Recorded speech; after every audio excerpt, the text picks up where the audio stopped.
Now, in the creative process, especially when you're writing a book on something like self-awareness or health, well-being, or whatever your topic might be, there are 9 steps to a creative process. The first step is you have to have a very clear vision of what your message is.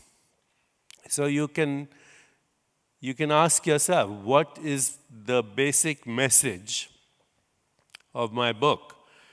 And if you remember, one of the best things you can do is you can practice heart awareness. Your heart has intelligence, just like your brain is, but your heart has, the intelligence of your heart is much more contextual, much more relational, much more holistic.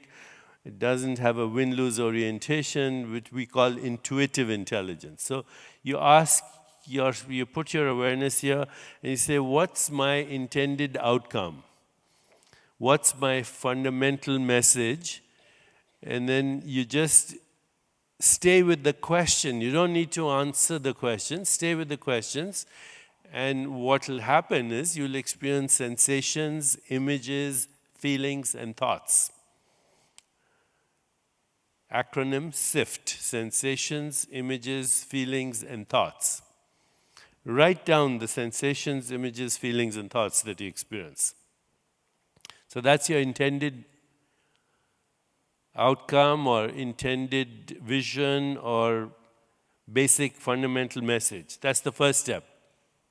The second step is you do research around that. What have other people said about these issues?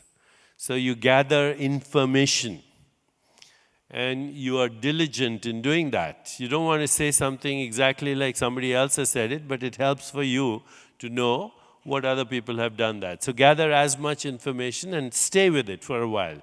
Analyze the information. So again, intended outcome, information gathering. Third step, information analysis. Okay, this is the part where you struggle a little bit. This hard work here. The first step, intended vision, you just ask the question. Second 2 steps, that's a little bit of good research. At least for me, I have to do it. As a doctor, I can't say things that other doctors will say he's being foolish, or this doesn't have any legitimacy. Of course, I have to trust myself, but I also have to say what I'm saying is legitimate, okay? So those are the first 3 steps. Intended outcome, information gathering, information analysis. The 4th step is incubation. Incubation means you just let it all go. Okay? The best way to incubate for me is meditation. Okay, I don't even think about it. Okay, but there are other ways of incubating. Listening to music, yoga, dancing, breathing techniques, exercise. But there has to be a period of incubation where you totally let go. It's 4th step. And that period is one of uncertainty and detachment. The 5th step is the sudden quantum leap of insight. You suddenly have this aha experience. Every creative process has that aha. It's literally a quantum leap. Quantum leap means you have a new context, new meaning, new ideas that come from all the work you've done, and suddenly you realize they have nothing to do with the ideas you had before. That's why it's a leap, okay? Insight. What does insight mean? Inner vision, insight.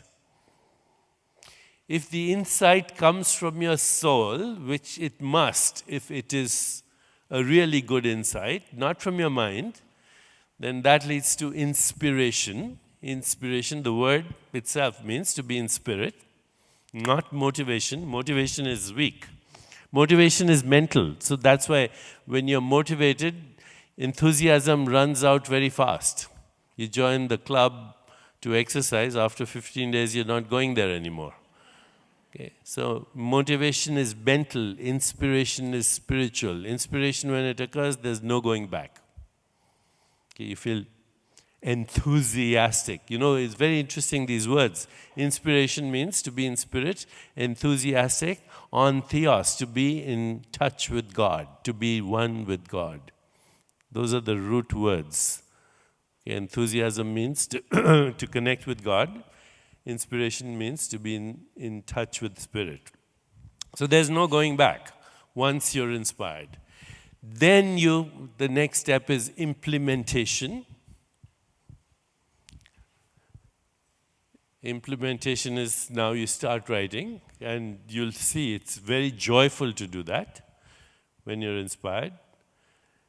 The next step is integration. Integration means you integrate it with all the other ideas you had when you started the vision.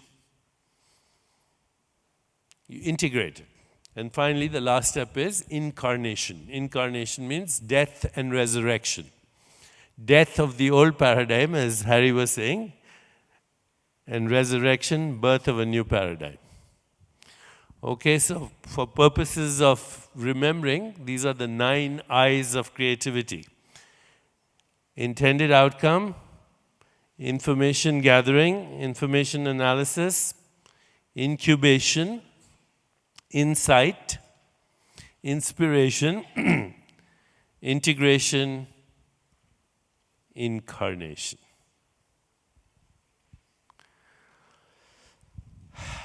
Make it a discipline though. Do it every day.